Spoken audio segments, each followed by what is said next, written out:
বিশ্বনবীর জীবনে দুইটা পর্ব, একটা মাক্কি পর্ব, একটা মাদানী পর্ব। একটা হচ্ছে মাক্কি ইনিংস আর একটা মাদানী ইনিংস। ক্রিকেটে ইনিংস থাকে, ফার্স্ট ইনিংস, সেকেন্ড ইনিংস, বুঝতে সুবিধা না? কমন পড়ছে সবার? তো এটা হচ্ছে বিশ্বনবীর মাক্কি ইনিংসের একটা সূরা।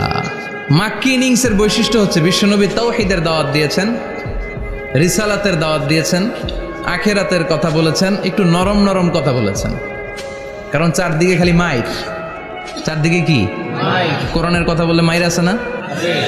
মার খেতে হয়, বকা শুনতে হয়, ঝুঁকি নিয়ে কথা বলতে হয়। চিল্লা এখন ঠিক কিনা? বিশ্বনবীরে বলা হলো এগুলো ছেড়ে দেন, এগুলো ছেড়ে দেন। সুন্দরী নারী দেব, টাকার পাহাড় দেব, ক্ষমতার চেয়ারে বসিয়ে দেব, সব দিব। এই হচ্ছে আমাদের 3 দফা। নারী দিব, সম্পদ দিব, ক্ষমতা দিব। বিষ্ণু বললেন আমার খালি 1 দফা। আমার কয় দফা? 1 দফা। লা ওয়াদাউ আশ-শামসা ফি ইয়ামিনি, সূর্য যদি ডান হাতেও দাও, ওয়াল কামারা ফি ইয়াসারি, চন্দ্র যদি বাঁ হাতেও দাও, এই কালেমার দাওয়াত থেকে 1 হাতও আমারে পিছনে নেওয়া যাবে না। চিল্লা এখন ঠিক কিনা? মুমিন কখনো ভয় পায় না, মুমিন কখনো পিছু হটে না, মুমিন স্ট্র্যাটেজি চেঞ্জ করে, মুমিন কৌশলী হয়। এই রাস্তা দিয়ে যাওয়া যায় না, বৈশা বৈশা কেঁদে লাভ নাই, রাস্তা আরেকটা খুঁজতে হবে, আরেকটা রাস্তা বানায় নিতে হবে। এটাই হচ্ছে মুমিনের বৈশিষ্ট্য। আল্লাহ তুমি বোঝার তৌফিক দাও। তো বিশ্বনবীর মাক্কি ইনিংসের খেলার সিস্টেম ছিল ঠ্যাক দিয়ে খেলতেন। ক্রিকেটে কি বলে যে উইকেট বাঁচায় খেলতে হবে, তোমার উইকেট যাতে পড়ে না যায়, তো ঠেকায় ঠেকায় খেলে। তো বিশ্বনবী ঠেকায় ঠেকায় খেলছেন, আর 4 ছক্কা মারছে সব মাদানী ইনিংসে। সুবহানাল্লাহ নাই? মাদানী ইনিংসে বিশ্বনবী গর্জে উঠলেন, জ্বলে উঠলেন আপন শক্তিতে। রবি না? তো বিশ্বনবী মাদানী ইনিংসে যেটা করেছেন সেটা হচ্ছে সমাজ সংস্কার করেছেন। He was a very good reformer of the society, as a father, as a husband, as a reformer of the society, as a lawgiver, as a lawmaker, as a commander, and as a messenger. Muhammad is the Superman of the world. স্বামী হিসেবে, বাবা হিসেবে, নেতা হিসেবে, নবী হিসেবে, সমাজ সংস্কারক হিসেবে, আইন প্রণেতা হিসেবে মুহাম্মদ হচ্ছেন এই পৃথিবীর জন্য সুপারম্যান। তার কোনো তুলনা হয় না, বিশ্বনবীর কোনো তুলনা হয় না। Beyondless, boundless, bottomless. তারা নিয়ে কথা বলতে গেলে সময় ফুরায় যাবে, মাইকের ব্যাটারি শেষ হয়ে যাবে, মাগার কথা শেষ হবে না। এজন্য ওনার জীবনের ক্ষেত্রে বলা হয় বিয়ন্ডলেস, বাউন্ডলেস, বটমলেস। অসাধারণ ব্যক্তিত্ব, সুপার ক্যালিফ্রাজিলিস্টিক এক্সপিয়ালিডোসাস, অসাধারণ, যার কোনো তুলনা হয় না, এক্সেলেন্ট, আনপ্যারালাল। মাদানী জীবনে উনি সশস্ত্র সংগ্রাম করলেন, সংস্কার করলেন সমাজটাকে, সেনাবাহিনী বানালেন। তখন আর নরম নরম ভাবে খেলে নাই, গরম ভাবে খেলেছে। এটা হচ্ছে ইমানের দাবি। মুমিনরা কৌশলী হয়, যখন যে পরিস্থিতি, ওই পরিস্থিতির সাথে তাদের স্ট্র্যাটেজি তারা পাল্টায়। তো বিশ্বনবীর মাদানী ইনিংসে এই সূরা নাজিল হয়নি, হয়েছে মাক্কি ইনিংসে, মাক্কি সূরা। এই সূরার অনেক ফজিলত, ছোটবেলা থেকেই সূরা ইয়াসিনের অনেক ফজিলতের কথা আমরা শুনেছি না? বিশ্বনবী বলেছেন ইন্না লিকুল্লি শাইইন কলবান ওয়া কলবুল কোরআনি সূরাতু ইয়াসিন। সব জিনিসের একটা কলব আছে, হৃদয় আছে, অন্তর আছে, আর কোরআনের কলবের নাম হচ্ছে সূরা ইয়াসিন। বিশ্বনবী বললেন ইন্না লিকুল্লি শাইইন কলবান, সব জিনিসের একটা কলব আছে। ওয়া ইন্না কলবাল কোরআনি সূরাতু ইয়াসিন, আর কোরআনের কলবের নাম হলো সূরাতু ইয়াসিন। মান ক্বারাআ সূরাতা ইয়াসিন মাররা ওয়াহিদা, একবার সূরাতু ইয়াসিন তেলাওয়াত করলে 10 পারা কোরআন খতমের সওয়াব হয়ে যায়। বিশ্বনবী বলতেন ইন্না ফিল জাসাদি মুদগা, দেহে একটা গোশতের টুকরা আছে, ইযা সালুহাত সালুহাল জাসাদু কুল্লু, এই দেহের গোশতের টুকরা যদি ভালো হয়ে যায়, পুরো দেহটারে ভালো করে দেয় কে? আল্লাহ। এই দেহের গোশতের টুকরাটা যদি পচে যায়, পুরো দেহটারে নষ্ট করে দেয় কে? আল্লাহ। বিশ্বনবী বললেন আলা ওয়াহিয়াল কলব, ওই টুকরাটার নাম হলো কলব। টুকরাটার নাম কি? কলব। এজন্য কলবের মধ্যে আল্লাহর জিকির বসাইতে হবে। কি বসাবেন? জিকির। নাকি আয়না বসাবেন? আয়না বসায় না? আয়না বসাইয়া দে মোর দয়াল বাবা, কেবলা কাবা, সব মুখস্থ। আয়না বসাইয়া দে মোর। নবীর কলবে আয়না বসায় নাই নবী। সেদিন আবু বকর, ওমর ফারুক কেউ আয়না বসাইছে? আবু হানিফা, শাফিঈ এরা কলবের মধ্যে আয়না বসাইছে? বসাইছে জিকির। চিল্লায় বলেন বসাইছে কি? এজন্য আল্লাহ বললেন আলা বিযিক্রিল্লাহি তাতমাইন্নুল কুলুব। দুনিয়ার কোন জিনিস দিয়ে কলব ঠান্ডা হয় না, দুনিয়ার কোন জিনিস দিয়ে কলব পরিচ্ছন্ন হয় না। কলব শুধু পরিচ্ছন্ন হয় একটা জিনিস দিয়ে, লা ইলাহা ইল্লাল্লাহু মুহাম্মাদুর রাসূলুল্লাহ সাল্লাল্লাহু আলাইহি ওয়াসাল্লাম। তাহলে কোরআনের একটা কলব আছে। আমাদের দেহে যেমনি কলব আছে, প্রতিটা প্রাণীর যেমনি কলব আছে, অন্তর আছে, কোরআনেরও কলব আছে না নাই? কোরআনের কলবের নাম চিল্লায় বলেন, কোরআনের কলবের নাম। আবার বিশ্বনবী বলতেন ইকরাউ আলা মাউতাকুম সূরাত ইয়াসিন। তোমাদের মুমূর্ষু ব্যক্তিদের সামনে বসে সূরাত ইয়াসিন তেলাওয়াত করো। রূহ চলে যাবে, মৃত্যুর একেবারে দ্বার প্রান্তে দাঁড়িয়ে এই মুহূর্তে তার পাশে বসে পড়তে আরম্ভ করেন ইয়াসিন ওয়াল কুরআনিল হাকীম ইন্নাকা লামিনাল মুরসালিনা আলা সিরাতিম মুস্তাকিম। ওই ব্যক্তির ঈমানের মৃত্যু দান করে দিবে কে? আল্লাহ। মৃত্যুর কষ্ট হালকা করে দিবে কে? আল্লাহ। আবার বিশ্বনবী বলতেন রাত্রিবেলা যে ব্যক্তি একবার সূরাত ইয়াসিন তেলাওয়াত করে ঘুমাতে যায়, সকালবেলা নিষ্পাপ অবস্থায় তারে ঘুম থেকে জাগাবে কে? আল্লাহ।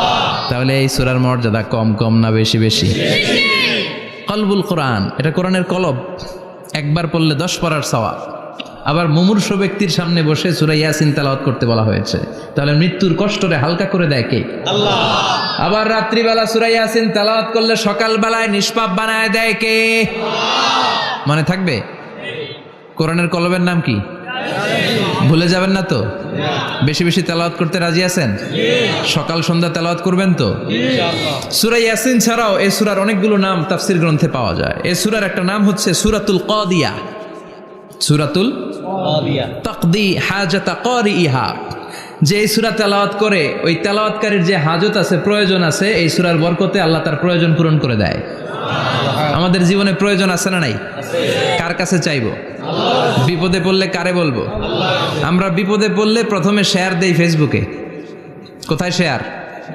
আগে শেয়ার দিব কার কাছে? মনে থাকবে?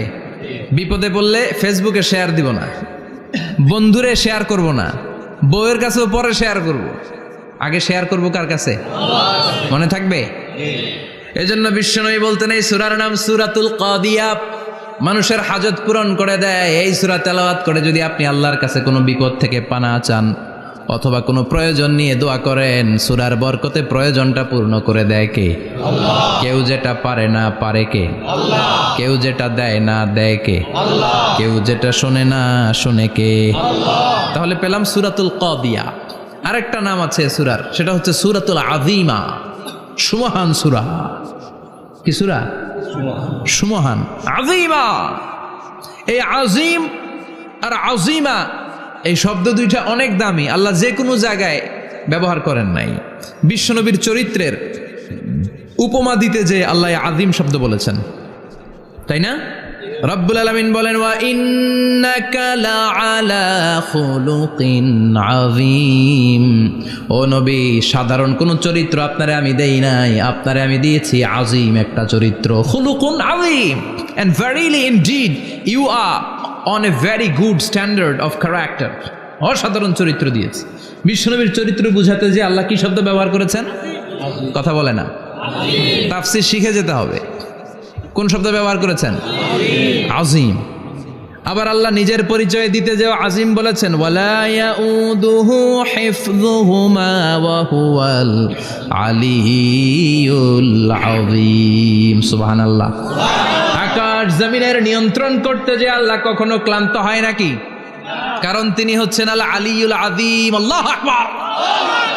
তার মানে নবীর চরিত্রের ক্ষেত্রে আযীম, আল্লাহর নিজের সত্তার ক্ষেত্রে আল্লাহ বললেন আযীম। আবার বললেন কিয়ামতের দিন গোটা পৃথিবীটারে আমি নাড়িয়ে দেব, গোটা পৃথিবীতে একটা আমি ভূমিকম্প দিব। এ কথাও কোরআনে আছে না নাই? ইযা জুলজিলাতিল আরদু জিলজালাহা আল কারিয়াতু মাল কারিয়া, পুরো পৃথিবী কাঁপিয়ে দিব। এই কাঁপাকাঁপিটা ওই দিনের ভূমিকম্পটা কি অন্যান্য সময়ের ভূমিকম্পের মতো হবে? এই ভূমিকম্পকে আল্লাহ বলেছেন আজিম। ইন্না জালজালাতাস সাআতি লা শাইউন আজিম। সেদিনের ভূমিকম্প সাধারণ কোনো আর্থকোয়েক নয়, সাধারণ ভাইব্রেশন না, এটা আজিম।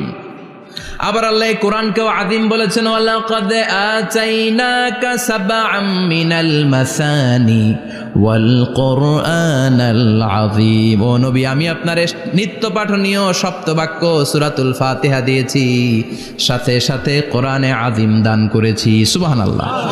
তার মানে কোরআনের ক্ষেত্রে আজিম, কিয়ামতের ভূমিকম্প এটা আজিম, আল্লাহ নিজেও আজিম, বিশ্বনবীর চরিত্র। আবার এই সূরাটাও যেহেতু দামি, এজন্য এই সূরার নাম সূরাতুল আযীমা, সূরাতুল সুমহান সূরা। এটা যেন তেন সূরা নয়, এটা তো কোরআনের কলব। কলব ছাড়া মানুষ বাঁচে? হার্ট ফাউন্ডেশনে যেয়ে দেখবেন মানুষের কি অবস্থা। হৃদরোগ, হৃদয় যার নষ্ট, তার যে কত কষ্ট। এই যে কি পরানো লাগে এখন, রিং পরায়, এনজিওগ্রাম, এনজিওপ্লাস্টি করে আর্টারি ব্লক করে ফেলে। চর্বি, এত চর্বি আমরা খাই, এত গরুর গোশত আমরা খাই। মনে রাখবেন, যেই প্রাণীর পা বেশি ওইটার ভিতরে কোলেস্টেরল বেশি। মাছের কয় পা? হ্যাঁ, নাই, এখানে নাই, মাছের পাটা নাই, কোলেস্টেরলও নাই। মুরগির কয় পা?